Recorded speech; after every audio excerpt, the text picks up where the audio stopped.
Pues para mí es un honor estar aquí y tratar el tema con ustedes un poco sobre los puritanos. Y creo que esa tarea me sirvió a mí mucho más que a ustedes porque yo tuve como una excusa para leer puritanos, lo cual para mí es un gozo. Y de verdad, siempre es un deleite poder escudriñar, más bien estudiar los escritos puritanos y captar su visión tan sublime y tan alto sobre la gloria infinita del Dios Trino.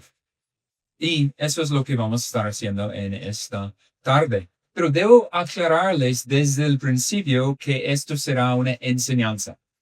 Eso no será una exposición bíblica ni una predicación, e incluso ni siquiera tengo mi Biblia aquí. ¿Por qué? Porque es más una clase de teología histórica. Es más una clase sobre la teología que desarrollaron los puritanos en cuanto a quién es el Señor. Y digo esto para que nadie se confunde en cuanto a lo que es nuestro meta en el día de hoy. Y no quiero que nadie duda sobre mi convicción de las escrituras porque estoy citando más puritanos que la Biblia. ¿Listo? Quiero darles esa apertura a considerar conmigo cuáles eran algunos de los pensamientos principales de los puritanos en cuanto al Dios de la Escritura. Y confío en que será provechoso para ustedes considerar estos hombres, estos escritos. Y en particular, veremos que ellos tuvieron efectivamente una visión muy sublime en cuanto a la gloria inefable del Dios Trino. El tema que se me ha asignado se titula El camino del peregrino, conociendo al Dios de los puritanos. Y para recorrer este camino de este peregrinaje o esta peregrinación, vamos a contestar dos preguntas apenas. La primera pregunta, de modo de introducción, es ¿quiénes eran los puritanos? ¿Quiénes eran los puritanos? Y en segundo lugar, estaremos contestando la pregunta ¿quién era el Dios de los puritanos? ¿Quién era el Dios de los puritanos? Y mi oración en esta breve enseñanza le proporciona, de verdad, mi oración es que esta enseñanza le proporciona a ustedes un estímulo para que se dedican tiempo, posiblemente dinero, para adquirir estos tesoros históricos de la teología práctica y viva en cuanto a lo que los puritanos escribieron. Y van a ver que definitivamente estos eran unos pastores muy fieles quienes se deleitaron en el Señor y proclamar su evangelio más que la vida misma. ¿Por qué no oremos antes de comenzar? Padre Celestial, te bendecimos mediante Jesucristo, nuestro gran sumo sacerdote, quien está siempre intercediendo a favor de los suyos. Gracias por regenerarnos por medio del Espíritu Santo, esa obra invisible que nos asombra. Ayúdanos en esta tarde a considerar mediante los escritos de los puritanos quién tú eres, en ser el Dios incomparable. Te amamos y te bendecimos. Es en el nombre de Jesucristo que oramos. Amén. Entonces, la primera pregunta, ¿quiénes eran los puritanos? ¿Quiénes eran los puritanos? Hoy en día no hay puritanos. Pronto algunos están confundidos, pero no hay. Más bien hubo un periodo, aproximadamente 120 años, según los historiadores que van a leer, de este tiempo conocido como los puritanos, entre los siglos XVI y XVII. Y esa fue la época en la que existieron los puritanos, mayormente en Inglaterra, aunque no fue el único país. J. Packer, alguien que investigó sobre los puritanos en una gran medida, y si quieren conocer un poco más sobre este escritor y lo que él ha sacado, subrayado de los puritanos, pueden comprar su libro en pos de la piedad de los puritanos, si no estoy mal, de J. Packer. Él escribió lo siguiente. El puritanismo fue un movimiento evangélico de santidad que buscaba implementar su visión de renovación espiritual, nacional y personal, en la iglesia, el Estado y el hogar.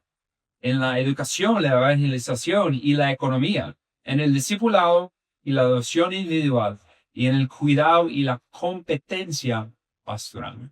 Fin de la cita. El término puritano se refirió a aquellos que deseaban purificar la iglesia de Inglaterra. Después de la Reforma Protestante, varias naciones se afirmaban ser protestantes, reformadas, naciones que habían abrazado la protestante o la Reforma Protestante. Y lo que ocurrió, sin embargo, después de la Reforma, es que hubo un problema en que varias naciones que se decían que eran reformadas, solo eran reformadas de nombre. Es algo que puede ocurrir en nuestro tiempo, incluso en los Estados Unidos. El término antes, evangélico, refería a algo importante, pero hoy en día, ¿qué significa evangélico? Ha perdido su sabor, ha perdido su marca distintiva. Y puede pasar lo mismo con nosotros hoy en nuestra generación. Posiblemente el término bíblico pierde su sentido. Y eso efectivamente es lo que estaba pasando en la nación de Inglaterra. Por lo tanto, existía una preocupación creciente que surgió durante este tiempo de unos pastores, de que la iglesia necesitaba ser purificada. No solamente reformada de nombre externamente, sino reformada internamente. Y de verdad, aquellos pastores fueron ultrajados y el nombre que les pusieron fueron puritanos.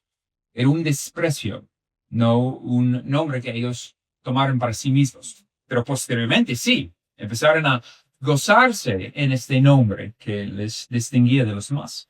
Entonces, pensemos por un momento en quiénes eran los puritanos.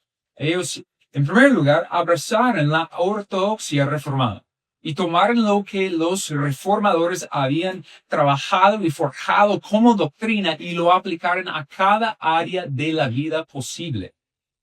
La principal preocupación de los puritanos era vivir vidas santas, integralmente para la gloria de Dios.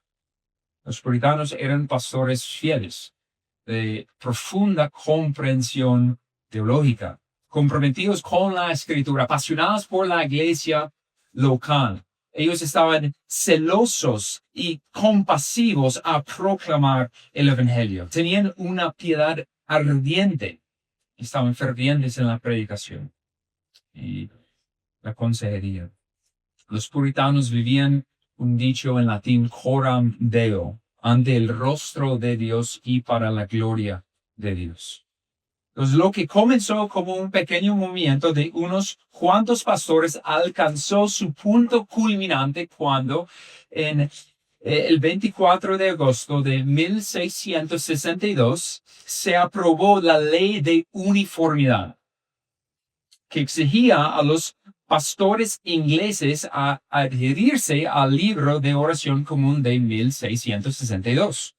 Ese día, conocido como el Día de San Bartolomé Negro, por motivos de conciencia, casi 2,000 pastores puritanos se negaron a obedecer.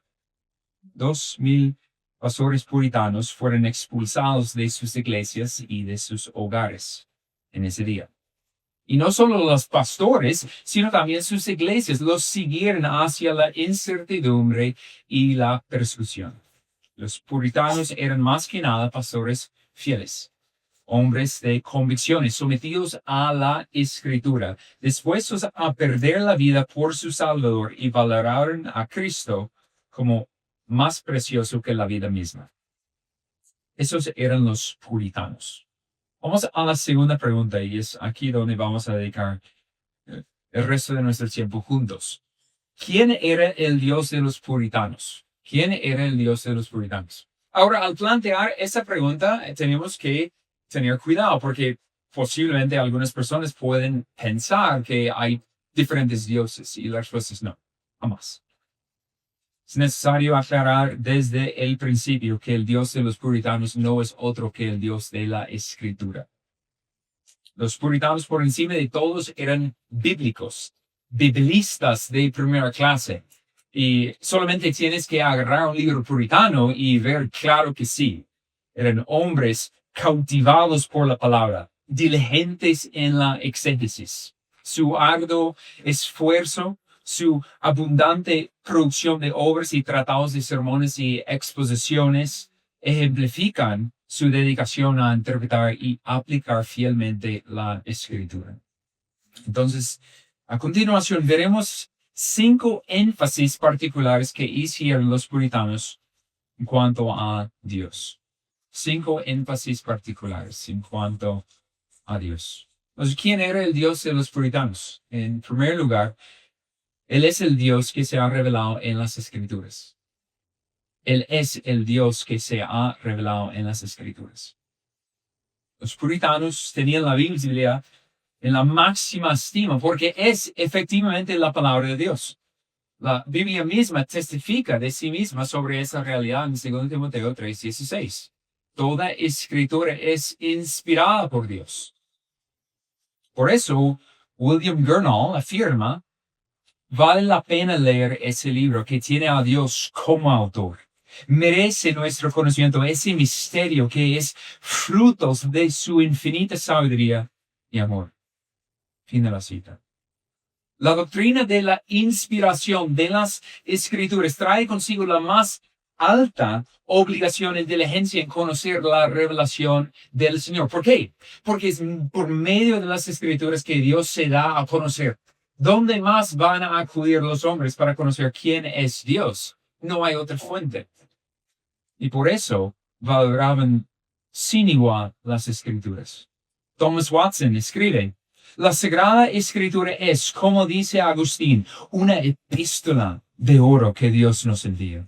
Debe leerse con diligencia. La ignorancia de la Escritura es la madre del error.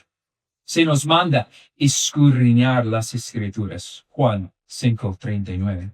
La palabra griega significa buscar como una veta de plata. Con cuánta diligencia lee un niño el testamento de su padre. Y un ciudadano examina su carta magna. Con la misma diligencia debemos leer la palabra de Dios, que es nuestra carta magna para el cielo. Fin de la cita. Los puritanos, por lo tanto, amaban las Escrituras porque era donde entraban en comunión con Dios.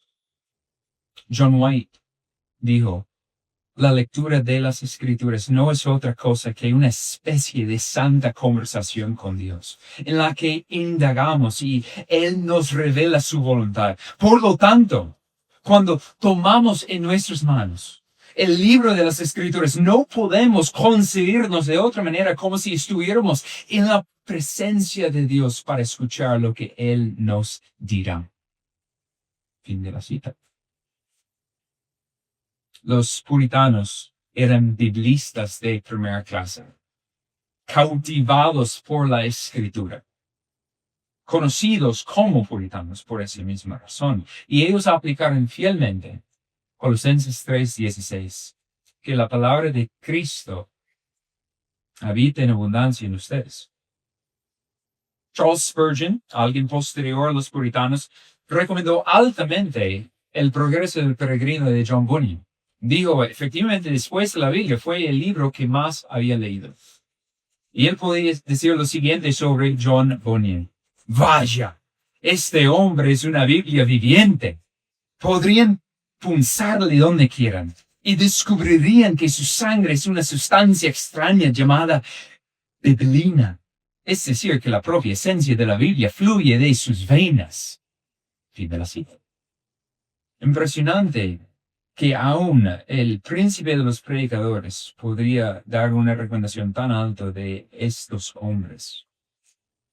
Los puritanos no solamente leyeron la Biblia, no solamente se dedicaron a escudriñarla, sino que se sometieron a la Escritura.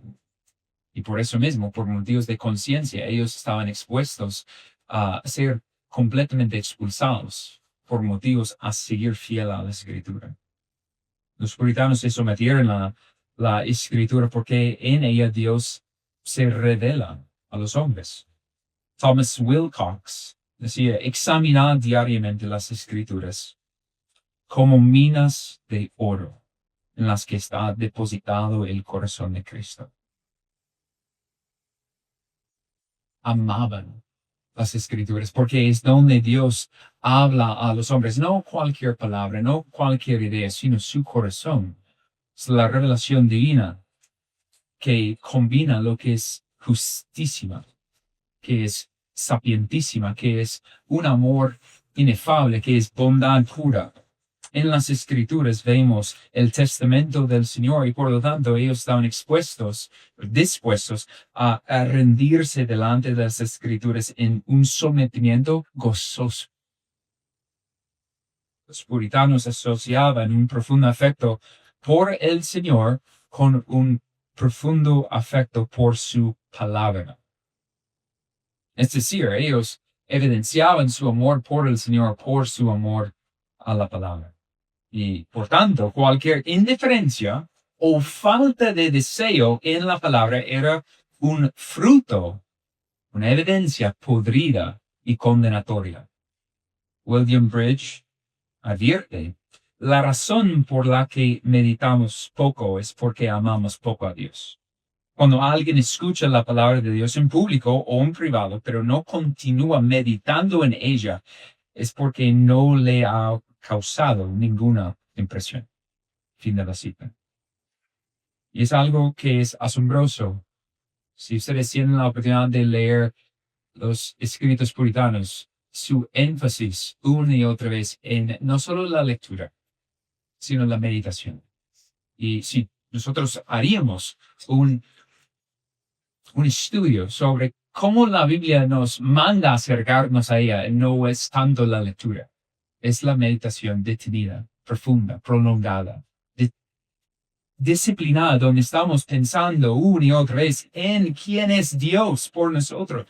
Y es lo que estamos haciendo, espero, ahora, en esta conferencia, pensando en cuál es la revelación que Dios se ha dado a sí mismo, porque Dios es su mejor testigo. Y por lo tanto, tenemos que acudir a su palabra para conocerle a Él. Entonces, el primer uso, pensando como los puritanos, ellos usaban usos después de sus puntos, aquí hay un uso. Debes dedicarte diligentemente a escudriñar las escrituras para conocer a Dios. Debes dedicarte diligentemente a escudriñar las escrituras para conocer a Dios. ¿Amas las escrituras? ¿Amas conocer al Dios de las escrituras? ¿Amas dedicar tiempo meditando y bebiendo de esta fuente inagotable de revelación divina?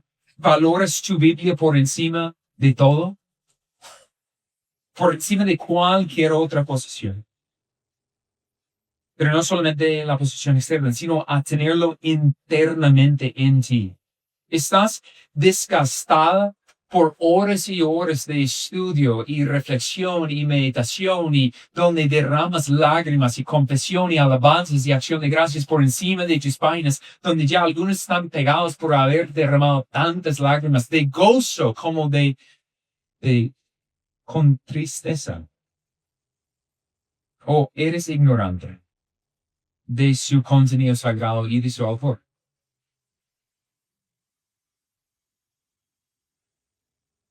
Nuevamente, la razón por la que meditamos poco es porque amamos poco a Dios. Si tú eres alguien que medita muy poco en la palabra, es de hecho una de las evidencias más fuertes en tu contra, dirían los puritanos. ¿Cómo puedes afirmar que amas a un Dios que ni siquiera quieres conocer? ¿Cómo puedes pretender que tú eres algo cuando ni siquiera te atreves a dejar tus ídolos falsos, a dejar lo que te está enganchando en este mundo y someterte a la revelación del Señor? La escritura debe ser de primera importancia, porque es la voluntad y el testimonio de Dios. En primer lugar, el Dios de los puritanos es el Dios que se ha revelado en las escrituras.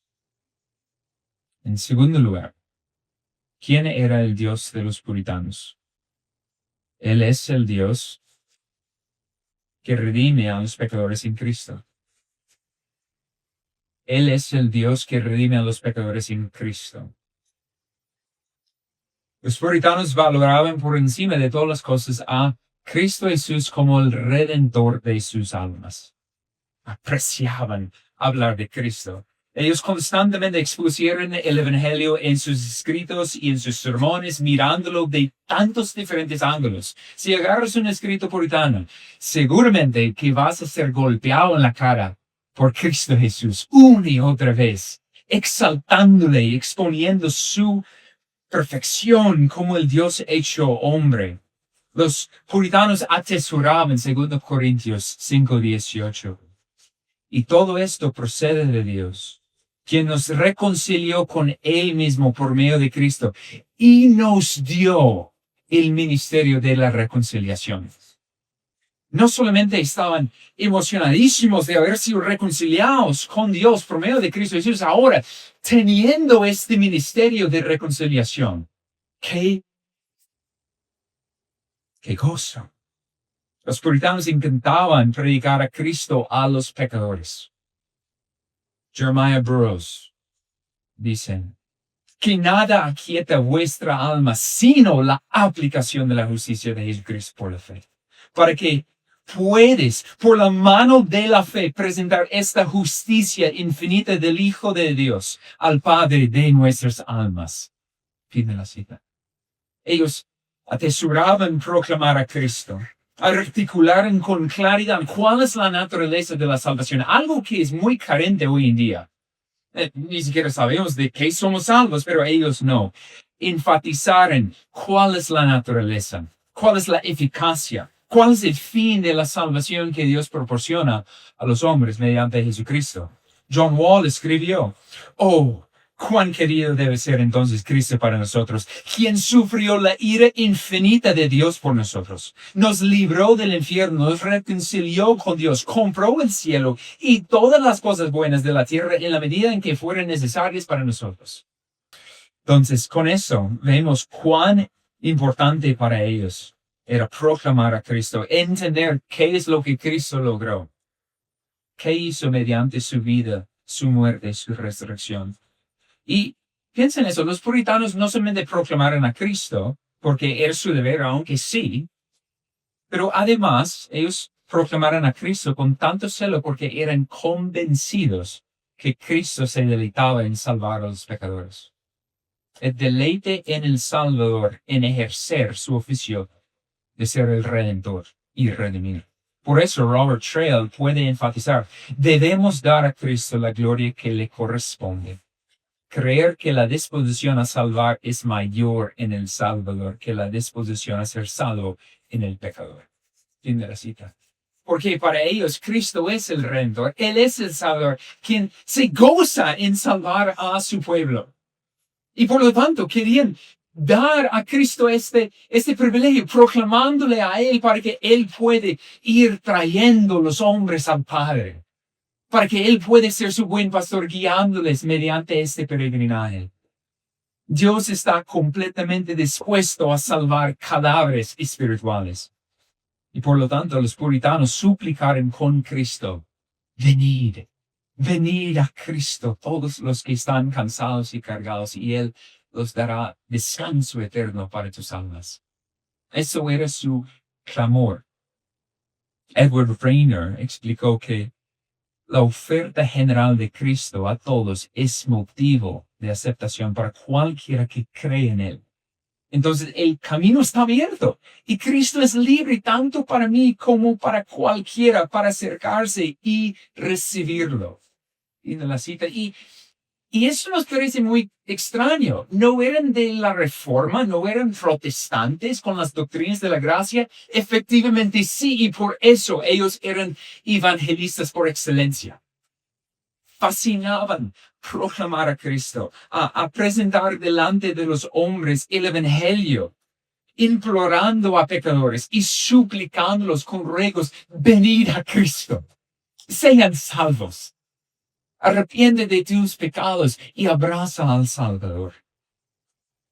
Además, los puritanos fueron precisos al explicar lo que significaba creer y confiar en Cristo. Hoy en día hay muchísima ambigüedad por esos términos de fe, de creer, de confiar. Pero no, los puritanos nunca permitieron una creencia ambigua en Cristo. Thomas Brooks lo dice muy bien.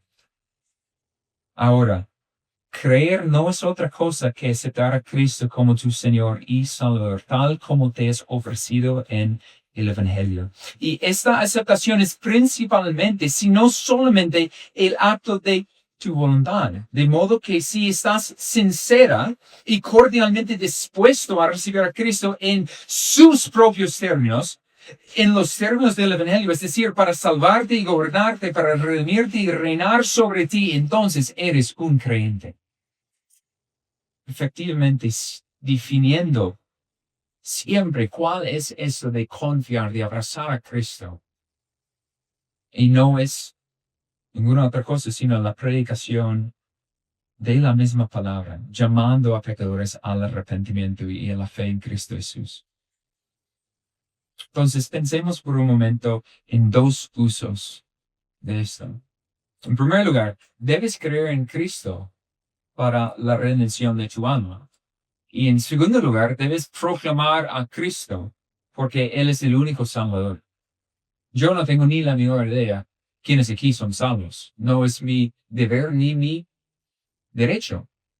Pero les suplico, si tú no has creído en Cristo Jesús, espero que estás poniendo atención, no solo ahora, sino en todas las exposiciones, todas las enseñanzas, donde Cristo y su obra está siendo expuesta. Donde puedes ver que tú estás completamente expuesto a la justicia del Señor. Él no va a echar por un lado, a no mirarte, sino Él está fijamente mirando tu pecado. Su omnisciencia no lo deje ser ignorante de tu maldad y de tu condena justa. Y por lo tanto, es por eso que Cristo tenía que venir. ¿Estás confiando solamente en Cristo? ¿Realmente? ¿O estás todavía a veces pensando que por tus obras, por tu obediencia, por lo que tú haces, tu servicio, que de pronto Dios te aceptaría mejor? No, los puritanos, aún proclamando a Cristo, confiaron plenamente y únicamente, exclusivamente en el Hijo de Dios para su redención. Solamente una justicia infinita y perfecta es lo que nos permite ser reconciliados con el Señor. Y tu justicia es muy barata y muy falsa para ganar la aceptación de Dios. ¿Has visto esa obra de redención que viene por medio del Hijo de Dios realmente regenerarte? ¿Ves que tus afectos, tu voluntad está transformada y puedes decir, soy una nueva criatura? Y si no, estás muerto. Efectivamente, estás muerto. Y no tienes seguridad, pero tienes esperanza hoy a creer en Cristo, a confiar en Él, a acudir a Él en los términos que Él mismo ha expuesto en el Evangelio para ser salvo. Ese es el primer uso. En el segundo, debes proclamar a Cristo porque Él es el único Salvador. Los puritanos amaban a proclamar a Cristo, pero la pregunta es, ¿estás proclamándole? ¿Estás siendo un embajador suplicando e implorando a los hombres a venir a Cristo, a acudir a Él por la salvación de sus almas? ¿Cuándo fue la última vez que compartiste el Evangelio? Que incluso intentaste. ¿Cuándo fue la última vez que oraste al Señor? Señor, dame una oportunidad para proclamarte. Dame una entrada con este familiar, con este amigo, con este vecino, con este compañero de trabajo, del estudio. Dame entrada para que magnifico tu obra, para que tú seas exaltado, aun si te rechazan. Pero por lo menos no tendrán excusa. Tenemos que hacerlo, porque Dios es quien redime a los pecadores en Cristo Jesús. En segundo lugar, el Dios de los puritanos es el Dios que redime a los pecadores en Cristo. En tercer lugar, ¿quién es el Dios de los puritanos? Él es el Dios que tiene comunión con sus hijos. Él es el Dios que tiene comunión con sus hijos. Los puritanos exaltaban la justificación, fascinados con ser hechos aceptables legalmente, forensicamente en el tribunal celestial. Pero ¿cuál es el fin de nuestra justificación? ¿Cuál es algo aún más que los puritanos regocijaban proclamar: la reconciliación. Ya no hay este muro de enemistad entre el pecador y Dios. Está derribado. Ahora, ¿qué hay? Hay la posibilidad de tener una comunión con el Señor, una relación restaurada. Esta comunión con Dios es una comunión vital, íntima, personal, que cautiva la mente, llena el alma y conmueve el corazón. Deben entenderse correctamente como el fruto consumador del Evangelio. Los puritanos se dedicaron a vivir la realidad que se describe en 1 de Juan 1:3. En verdad, nuestra comunión es con el Padre y con su Hijo, Jesucristo. Se gozaban en ver esto en sus vidas. Y el puritano más dedicado a orar sobre la comunión con el Señor fue John Owen. En su obra que él tituló Comunión con el Dios Trino, él definió esta comunión entre el hombre redimido y con Dios de la siguiente forma. Nuestra comunión con Dios consiste en que Él se comunica con nosotros y en que le devolvamos lo que Él requiere y acepta, lo cual emana de la unión que tenemos con Él en Jesucristo. Fin de la cita. El fruto de la salvación es la comunión restaurada con el Dios Trino. Padre, Hijo y Espíritu Santo. Y por eso los puritanos enfatizaron esto como el máximo celo. Ellos deseaban vivir vidas en comunión con Dios mientras vivían en esta tierra. Y era la forma en que vivían en esta tierra. Era su manera de perdurar en este peregrinaje. ¿Por qué? Porque no estaban solos. Estaban acompañados en todo su viaje. Por ejemplo, Thomas Case exhorta: haz de Dios tu elección y no tu necesidad, y esfuérzate por mantener una conversación tan constante con Él que cuando mueras solo puedes cambiar de lugar, pero no de compañía. Ninguna compañía es más deseable que Dios mismo, y cuán poco lo vivimos, cuán poco lo experimentamos. David Clarkson escribió: quien tiene comunión con Dios está en el cielo mientras está en la tierra. Esta es la puerta del paraíso y nos sitúa en las afueras del cielo. Esa es la anticipación de cada santo, de mantener y mejorar y ver perfeccionado su comunión con Dios. Es su anhelo, es el latido de su corazón. Pero tenemos que tener cuidado porque a veces las personas, cuando piensan en comunión con Dios, tienen pensamientos muy raros, muy extraños, muy místicos. Para los puritanos, esta comunión con el Señor no fue mística, nunca fue fanática, sino que debía disfrutar a través de los mismos medios que Dios haya establecido para que sus hijos puedan tener esta comunión y que Él puede comunicarse eficazmente con sus hijos. Ellos lo definieron. Matthew Newcomen dice: si por tanto queremos mantener nuestra relación con Dios, debemos visitarlo a diario y con frecuencia, frecuentar su casa y sus ordenanzas, leer y escuchar, y orar con frecuencia, conversar con Él mediante santas meditaciones, invitarlo a su hogar, implorarle que visite nuestros corazones con su espíritu. Fin de la cita.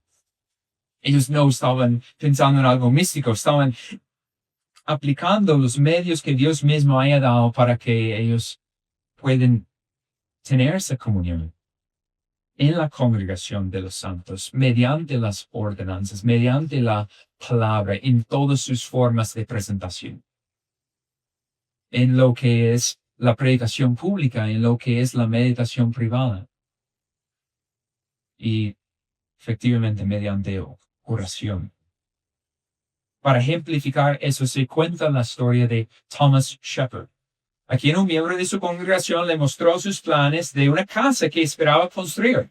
Shepard lo revisó y notó que no había en los planes una sala de oración. Entonces Shepard lamentó que los lugares sin salas de oración serían la ruina de la iglesia y la sociedad. La historia no exige que cada casa tenga un cuarto de oración, pero muestra la prioridad puritana de la comunión íntima con el Señor. Los puritanos aplicaron fielmente el Salmo 27, versículo 8. Cuando dijiste, busquen mi rostro, mi corazón te respondió, tu rostro, Señor, buscaré. Los puritanos amaban tener esa comunión vital, íntima y personal con el Señor, por encima de todo. Tenemos un solo uso en esta particularidad, y el uso es: debes dedicarte a la comunión con el Dios Trino. Debes dedicarte a la comunión con el Dios Trino. La comunión del pecador redimido con el Señor es el gran fin de la salvación. ¿Qué piensas que vas a estar haciendo en el cielo? ¿Viviendo y ejerciendo tu propia voluntad? ¿Disfrutando de tus propios placeres? No. El Señor. Él es el gran deseo de la eternidad, contemplarle a Él y gozarse de Él para siempre en esta comunión, ahora sin pecado, sin limitación, sin pausa, un día eterno. Entonces, ¿buscas sobre todo la comunión con el Señor? Puedes decir que yo anhelo cada día llegar de mi casa a mi casa de mi trabajo, claro, para saludar a la esposa y a los hijos y comer con ellos, pero cuando ya están dormidos y cuando ya puedo estar solo, estoy con el Señor. No estoy perdiendo mi tiempo en otras cosas, estoy teniendo comunión con mi Señor. Y para algunos están como, ay, eso no es mi caso. Pero la pregunta es, ¿aprovechas mientras que estás aquí para que al morir solamente estás cambiando el lugar, no solo nada más? Porque la compañía sigue igual, o realmente si tú mueres todo va a estar diferente, no solamente el lugar, sino de pronto te encontrarás que ya no estás disfrutando nada, porque estás en el lugar habiendo servido a dioses falsos, habiendo profesado algo, habiendo dicho, sí, yo creo en Cristo, pero realmente era más bien un anticristo, un Cristo falso, porque no produjo gozo, ni alegría, ni comunión vital en tu vida, porque nunca realmente amabas a estar con el Señor. ¿Te esfuerzas por mantener una relación con el Señor vibrante y vivaz? ¿O realmente estás completamente distraído hasta la muerte? Quienes no se deleitan en la comunión con el Dios Trino en esta tierra no son del Señor. Sin embargo, quienes buscan al Señor, quienes buscan su rostro, se esfuerzan sabiendo las debilidades y las luchas de la carne.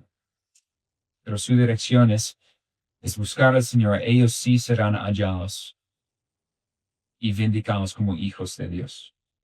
En tercer lugar, el Dios de los puritanos es el Dios que tiene comunión con sus hijos. En cuarto lugar, ¿quién era el Dios de los puritanos? Él es el Dios que santifica a sus hijos. Él es el Dios que santifica a sus hijos. Los puritanos alabaron al Señor por su justificación, pero también amaron al Señor y se deleitaron en la confianza que podían tener en el Señor, porque Él está obrando su santidad en sus vidas. Está obrando teológicamente lo que se conoce como la santificación, mediante la vivificación y la mortificación. Y esta fue una de las principales razones por las cuales los puritanos fueron ridiculizados. Es tan puritano, tan santo. Tranquilo. No hay necesidad de esforzarse tanto y de ser tan difícil. Algunos fueron acusados de legalismo. En algunos, muy pocos casos, podría ser cierto, pero realmente tenemos que entender algo. Los puritanos no fueron satisfechos por nada que este mundo les ofrece, salvo que los llevaba a glorificar al Señor. Entonces, amaban, 2 Corintios 3:18, pero todos nosotros, con el rostro descubierto, contemplando como en un espejo la gloria del Señor, estamos siendo transformados en la misma imagen de gloria en gloria, como por el Señor, el Espíritu. Los puritanos confiaban en que la buena obra que el Señor comenzó en ellos, Él lo llevaría a la perfección en este progreso, mantenidos en sus manos, pero además siendo transformados, además siendo conformados a la imagen y semejanza de Cristo Jesús. Eso es lo que ellos amaban. Nathaniel Vincent nos confronta. Quien no se preocupa por ser como Cristo ciertamente no lo ama, ni tiene interés salvífico en su amor. Muy franco, ¿cierto? Si no quieres vivir y parecerte a Cristo, tú no eres de Cristo. Tú no eres de Cristo. Los redimidos aman parecerse a su Salvador.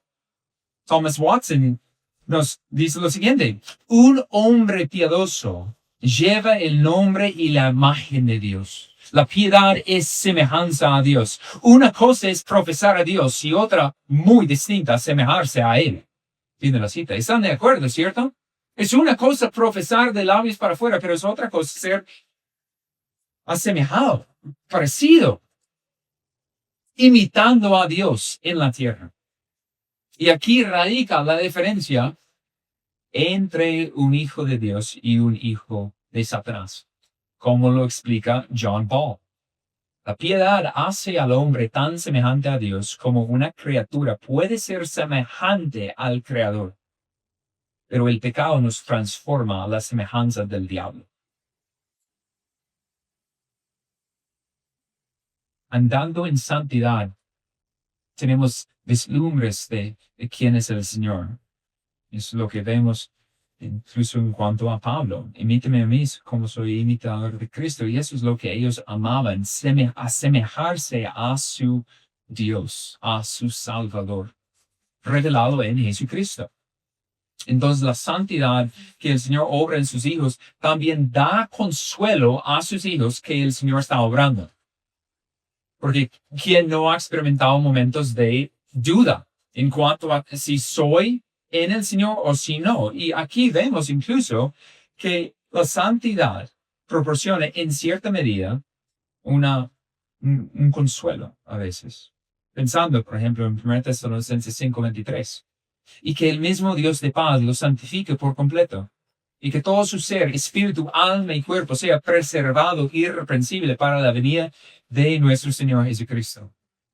Los puritanos leen eso y dicen, sí, amén, que sea así. Quiero andar en santidad, quiero asemejarse a mi Dios.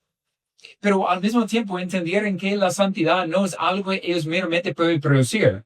Hay varios diferentes grupos que creen que es completamente obra humana.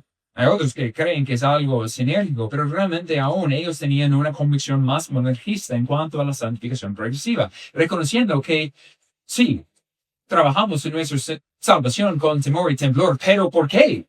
Porque es Dios quien está obrando en nosotros. Pues John Flavel lo dice de esa forma. Así como la santidad es la mejor evidencia del alma para alcanzar el cielo, también es una fuente constante de consuelo en el camino hacia él. Los placeres más puros y dulces de este mundo son fruto de la santidad. Y eso es precioso cuando lo pensamos, porque cuanto más uno se vuelve amante de las cosas del Señor, su paladar espiritual empieza a cambiar. Ahora sí, empieza a saborear o oler algo que es pecaminoso o de transgresión, es asqueroso, es feo, es algo blasfemo, es sacrilegio. Es algo que odio porque mi Dios lo odia y por lo tanto Hay un consuelo en ver la santidad obrada en las vidas de los creyentes porque está dando indicios de que Dios está obrando en uno. Además, los puritanos estaban convencidos de que el deseo del Señor por su santidad era tan grande que en su ausencia, Dios, en su bondad, enviaría mediante su providencia cruces, aflicciones y pruebas para obrar santidad en sus hijos. Richard Sibbes afirmó, cuando nos descuidamos de cuidar nuestras almas, Dios nos devuelve el gusto por lo bueno mediante cruces agudas. Adicionalmente, Edmund Calmy agrega, Dios nos ha puesto en el fuego de la aflicción para refinarnos y hacernos un instrumento apto para su uso. Y por último, Nathaniel Vincent escribió, los santos son afligidos para ser más plenamente santificados. Y nuevamente, ¿quiénes escribieron estas palabras? ¿Fueron personas que vivieron en prosperidad impresionante, sin dificultades? No. Hay historias de puritanos, uno en particular. Él tenía 11 hijos. Solamente uno llegó a la adultez. Tenía que sepultar 10. Eso es un ejemplo solamente. Perdieron sus iglesias en esa ley de conformidad. Ellos perdieron sus hogares porque estaban ahí viviendo. Perdieron su forma de obtener ingreso. Tenían que huir de su país. A los Estados Unidos, a Holanda, tenían que completamente cambiar su vida.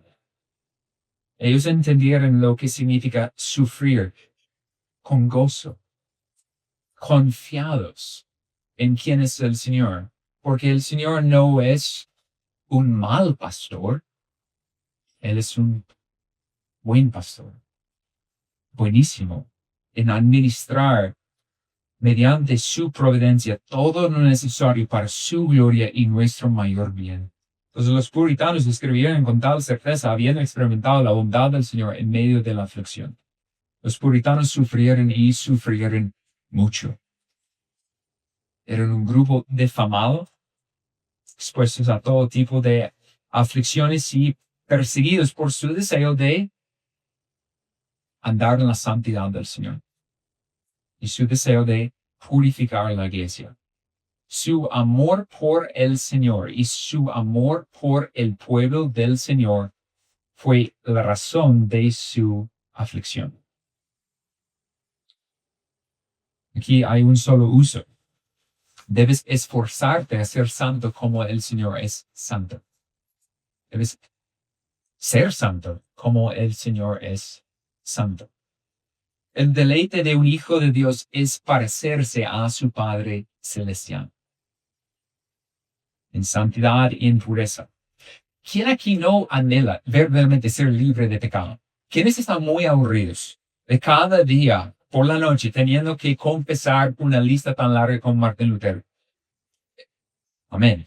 Entonces, es ese deseo, quiero ser libre de este cuerpo de maldición. Quiero por fin servir al Señor y alabarle con labios sin pensamientos que se distraen, sin una mente divisiva, donde pensamientos intrusivos entran. No desean vivir en santidad delante del Señor, no anhelan por fin ser perfeccionados, con una justicia perfecta, con una pureza plena, con una santidad que brilla como el sol. ¿Te esfuerzas por libertarte de los deseos de la carne? ¿Luchas diariamente contra tu cuerpo de maldición y contra tu naturaleza pecaminosa y contra las acechanzas del diablo y contra los deseos del mundo? Diariamente estás luchando, preparándote cada mañana, Señor, ayúdame a hacer guerra contra el mundo y contra mí mismo, porque yo soy mi peor enemigo. O ignoras por completo tu necesidad de ser santo como el Señor santo y vives en ignorancia que estás en una batalla. Lo más difícil de pronto, y es bueno entenderlo, es que no es como si solamente hay una lucha un día a la semana, ¿cierto? Es cada día, continuamente, en cualquier situación, cualquier circunstancia. Hay que estar listo, equipados para andar en santidad, porque es lo que le place al Señor, lo que nos distingue como sus hijos, parecernos a Él, no como el otro padre, Satanás. Si eres negligente en la búsqueda de la santidad, lo más probable es que eres un cadáver espiritual. Eso tiene mucho sentido. Tú puedes pintar un cadáver, tú puedes intentar arreglarlo, lo hacen en los funerales, ¿cierto? Pero tú sabes, no hay calor en el rostro, no hay sangre fluyendo por sus venas. Puedes pintarlo muy bien, pero tú sabes, es un cadáver. Y muchas personas intentan añadir a sus vidas prácticas cristianas, pero sin la vitalidad, sin la fuente. Y por lo tanto, tarde o temprano, la realidad queda expuesta, está pudrida, está muerta. Entonces, los que sí buscan y aman la santidad y viven para conformarse a Cristo, están en Cristo. Es una preciosa realidad. Entonces, en cuarto lugar, el Dios de los puritanos es el Dios que santifica a sus hijos. Y en último lugar, quinto, ¿quién es el Dios de los puritanos? Él es el Dios que es el mayor deleite. Él es el Dios que es el mayor deleite. Los puritanos no fueron satisfechos con el mundo, sino que se esforzaron por tener su mayor deleite en el Señor. Los puritanos afirmaron no solo de labios, pero desde sus almas la verdad del Salmo 63:3. Porque tu misericordia es mejor que la vida. Mis labios te alabarán. El Señor era el mayor deleite de los puritanos. Richard Baxter nos anima diciendo, trabajo con diligencia para que Dios y la santidad sean tu mayor deleite. Y este santo deleite sea el temperamento habitual de tu religión. Fin de la cita. Piensa en eso. Dios mismo es todo deseable. ¿Hay algo que no es deseable en Él? No, efectivamente no. Todo es deseable en Dios. Cada perfección, cada excelencia, cada tema que estamos escuchando es deseable. No poquito, no como a veces, perfectamente deseable en cada aspecto. Stephen Charnock dijo, amar a Dios infinitamente, perpetuamente, es un homenaje que se le debe por su eterna excelencia. Dios es glorioso. Y para los puritanos, más volviendo incluso al punto número 2, Él es el Dios que es el mayor deleite. Ellos amaban reconocer el deleite en el Señor Jesucristo, porque es Dios revelado, el Dios hecho hombre. Y entonces el Salvador Jesucristo es una riqueza infinita de tesoros. William Dyer dice lo siguiente, oh, las riquezas de Cristo son tantas que no se pueden contar. Son tan preciosas que no se pueden valorar, tan grandes que no se pueden medir. Oh, las infinitas riquezas de nuestro Rey. Cristo es una mina de oro que debemos excavar hasta encontrar el cielo. Fin de la cita. Los puritanos estaban encantados con la persuasión de Pablo en cuanto a conocer a Cristo, por ejemplo, en Filipenses 2:8. Y aún más, yo estimo como pérdida todas las cosas en vista del incomparable valor de conocer a Cristo Jesús, mi Señor. ¿Quiénes pueden afirmar eso? Es la afirmación de Pablo, pero no sé si es la afirmación de todos aquí. Todo es pérdida, es basura, es escoria, porque Cristo es mejor. Conocerle a Él es vida en abundancia. Por eso John Flavel escribe, Cristo es la Cristo es la esencia misma de todos los deleites y placeres, su alma y sustancia. Así como todos los ríos se reúnen en el océano, que es la congregación o punto de encuentro de todas las aguas del mundo, Cristo es ese océano donde se encuentran todos los verdaderos deleites y placeres. Fin de la cita. Cuando ustedes piensan en Cristo, piensan deleite, excelso, perfección deseable, tesoro, riqueza insondable. ¿O qué viene a la mente? Porque para los puritanos, Él es infinito en su valor. Cualquier cosa menos que un deleite completo en el Señor, sobre todas las cosas, era indigno del valor infinito de Dios. Y por eso Nathaniel Vincent advierte, Cristo no es verdaderamente valorado en absoluto, a menos que sea valorado por encima de todo. No es que Él es uno entre muchos, Él es excelso, Él es único, Él es singular en su valor infinito. Y nuevamente los puritanos no eran místicos en cuanto a deleitarse en el Señor ni irreflexos sobre lo que significaba, sino que ellos escribieron a profundidad qué significaba deleitarse en el Señor para el provecho de sus congregaciones, pero además para nuestro provecho. Entonces, John Howe aporta la siguiente explicación. Por lo tanto, aquello a lo que estamos llamados a entendernos, llamados bajo el nombre de deleitarnos en Dios, es a mantener nuestras almas abiertas a las influencias y comunicaciones divinas, anhelándolas, orando y esperándolas, esforzándonos por mejorarlas y cooperando con ellas, y motivándonos a practicar los ejercicios de religión más adecuados a nuestro estado actual, junto con permitirnos y aplicarnos a permanecer y saborear en nuestro progreso y curso la dulzura y el deleite de esas comunicaciones y operaciones que experimentamos actualmente. Fin de la cita. John Howe está efectivamente nos apuntando a cuáles son los medios de gracia que el Señor nos ha dado. Y nuevamente estamos volviendo a la iglesia local, estamos volviendo a las ordenanzas, estamos volviendo a la predicación pública y la meditación privada y la oración. Una y otra vez están mostrándonos que tenemos que ser hombres y mujeres de la palabra, sumergidos en comunión vital con nuestro Dios mediante la oración. Entonces, el uso de particularidad es que debes deleitarte en el Señor con todo tu ser. Debes deleitarte en el Señor con todo tu ser. Y ustedes entienden eso. ¿Cuál es el mayor mandamiento?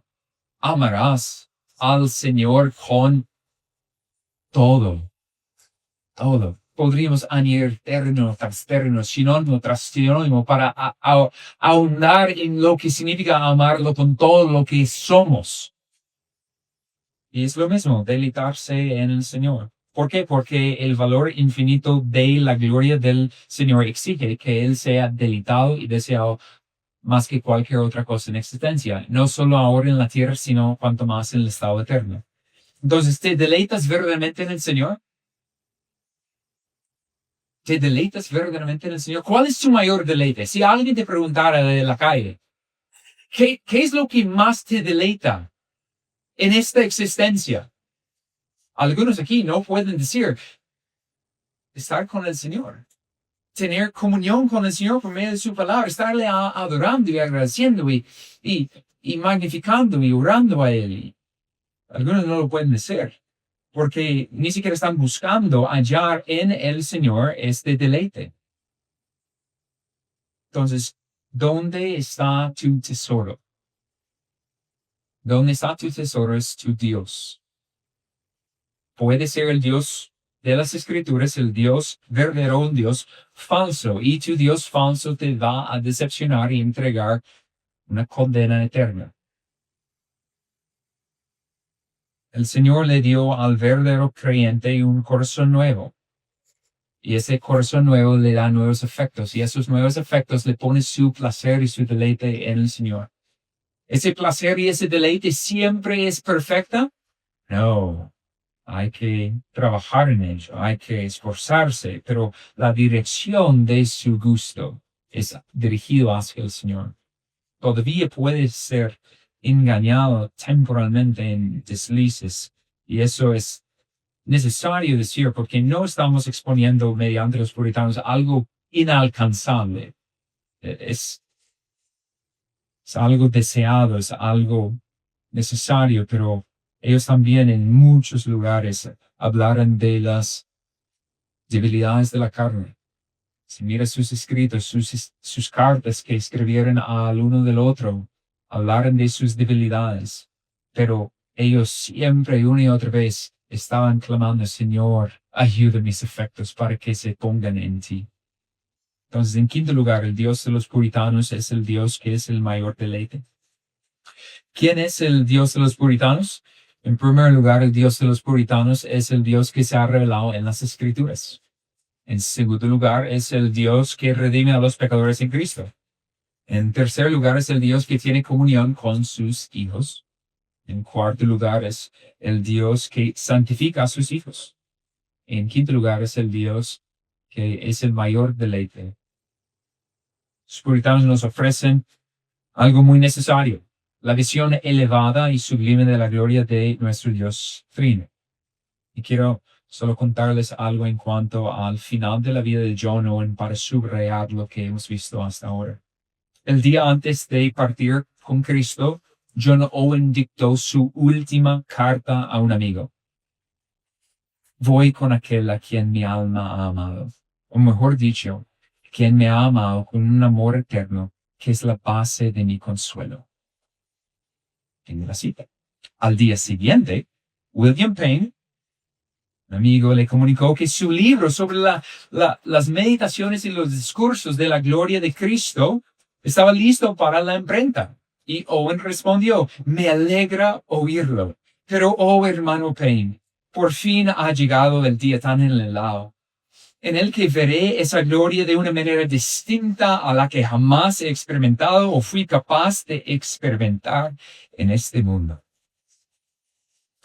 Estas expresiones de Owen en su lecho de muerte ejemplifican cuál fue lo principal para los puritanos, un deleite singular en la comunión íntima con el Dios Trino.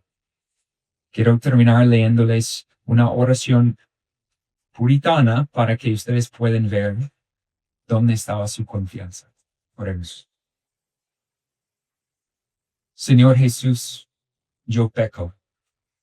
Hazme que nunca deje de entristecerme por causa de eso, a nunca estar satisfecho conmigo mismo, a nunca imaginar que pueda llegar a un punto de perfección.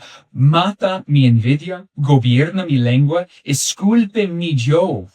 Dame la gracia de ser santo, bondadoso, gentil, puro, pacífico, a vivir para ti y no para mí mismo, a imitar tus palabras, actos, espíritu, a ser transformado a tu semejanza, a ser consagrado totalmente a ti, a vivir enteramente para tu gloria. Líbrame del apego a las cosas impuras, de asociaciones erradas, del predominio, de pasiones malas, de la adoración del pecado tan pronto como él surja. Que con autoaborrecimiento, profunda contrición y sincero corazón yo me acerque a ti, me lance en ti, confíe en ti, clame a ti para ser libertado por ti. Oh Dios, todo eterno, ayúdame a comprender que todas las cosas son sombras, mas tú eres la sustancia. Que todas las cosas son arenas movedizas, mas tú eres la roca. Que todas las cosas están cambiando, mas tú eres el ancla. Que todas las cosas son ignorancia, mas tú eres sabiduría. Si mi vida debe ser un crisol en medio de fuego ardiente, que así sea, mas siéntate a la boca del horno para ver el metal, de modo que nada se pierda. Si yo peco voluntariamente, gravemente, angustiadamente, en gracia, quita mi tristeza y concédeme canción. Quita mi suciedad y vísteme con belleza. Silencia mis suspiros y llena mi boca de cántico. Entonces concédeme tiempo de verano como un cristiano. Amén.